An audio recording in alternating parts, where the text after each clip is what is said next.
you. Okay, well, thank you so much for coming today. Today we're going to talk about the Ally Accessibility Tool and just kind of get started on the basics of Ally and how it can work for you as an instructor in your course. The first thing I want to tell you is what our learning objectives are going to be for today.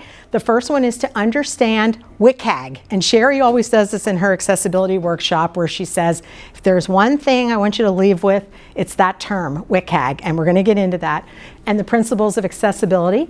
We're going to do a basic overview of Ally, including both faculty and students' functionality, because student functionality is equally as important as our faculty's. How to use the Ally tool to identify problems, and then we're going to look at fixing common issues such as headings, alt tags, table headings, and PowerPoints. Those traditionally are the main types of content our instructors are putting into their course, so we want to take a look at those. Okay, WCAG 2.1. That stands for Web Content Accessibility Guidelines, and these have been established to encourage organizations to take a look at all of their digital content and make them as accessible as possible. This is the newest version, WCAG 2.1, and Coastal has adopted that particular level of guidelines that we'd like to see in all of our digital content anywhere within the university, not just within a faculty member's course. So you may notice, and you may have started to notice, when emails come from other departments, such as dining or recreation services, a crossover in campus, the movies, all of those things, Dr. Connor has done a really good job of encouraging her staff to also take a look at anything that they're distributing through the university and making sure that they are compliant and accessible for all of our students. So those are the guidelines we follow. Now, taking a look at the principles of universal design and its impact on access and usability, we know that there are several things as an instructor we should focus on with our content. The first one is we want to provide multiple means of representation. Users have to be able to access content through more than one format, and Ally gives alternative formats to our students, which is amazing. Okay?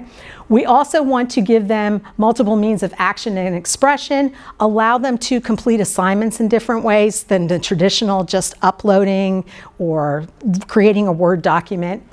We also want to give them multiple means of engagement, ways that they can interact to make it more accessible for them, whether that be through a video interaction using Poodle, recording something as opposed to just writing something. We want to make sure that we have those opportunities. And finally, now we're going to move right into what is Ally. Ally is a platform adopted by Blackboard, which is another learning management system that makes content more accessible. Ally automatically scans your original content and performs a series of steps to make them more accessible. Many of you who are teachers in here probably have seen that when you open your course, you see a variety of things now that Ally provides. And the big one is alternative formats. This means that Ally will generate alternative formats for your students, so they can now grab a tagged PDF, an HTML, and etc., and we're going to look at each one of these individually.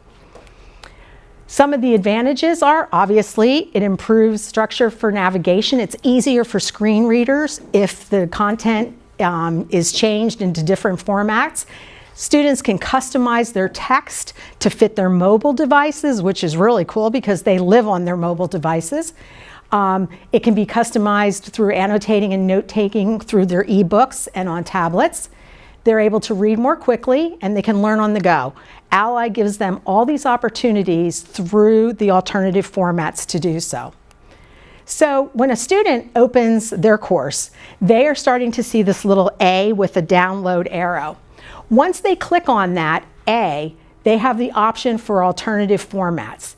And what comes up is all these choices, which we just kind of went through. So now they're able to listen to an audio if they don't feel like reading all the content.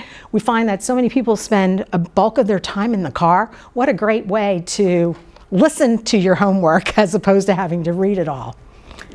Hi, Ross. So here's an example of an OCR. Ally will take a PDF and it will change it into OCR so that a screen reader is able to read that. It recognizes the characters in a different way. So you can actually have that if you go back and look at this. Well, this one doesn't have it, but there is also an OCR recognition function if it's necessary.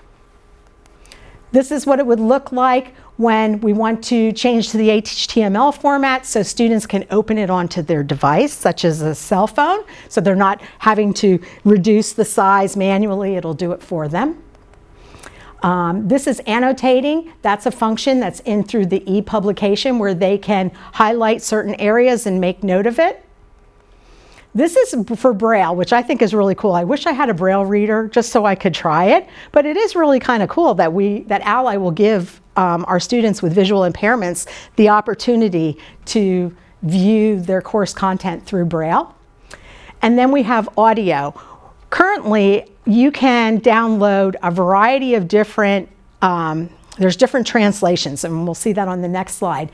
And through that, they can also get audio in different translations. However, we just learned this today that there is a character maximum currently within Ally. So for instance, if you have a journal article that is 20 pages, Ally's not going to be able to do anything with that because they've got a maximum of like 10,000 characters. So it makes it more difficult. But as a faculty member, if you have some digital content that you want to make available to students who need a different language to really comprehend it, you can, as long as it's within reason, you can actually download it onto your computer and then re-upload it with whatever language you need and post it in your course that way. And then your students are able to get a translation in audio whatever language they need. So it's very customizable, which is really kind of cool for our students that they're able to do that. And Ally is making improvements every day. Unfortunately, there are some things it will not do, but they're working on it. And it's so far ahead of the curve as it is now, it's kind of crazy.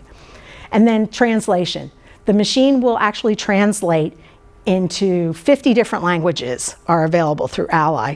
So if you have a student who's speaks native Chinese and they're having trouble comprehending some things, they can take your original content and translate it into their language, which helps them to understand it a little better. So that's a pretty neat feature.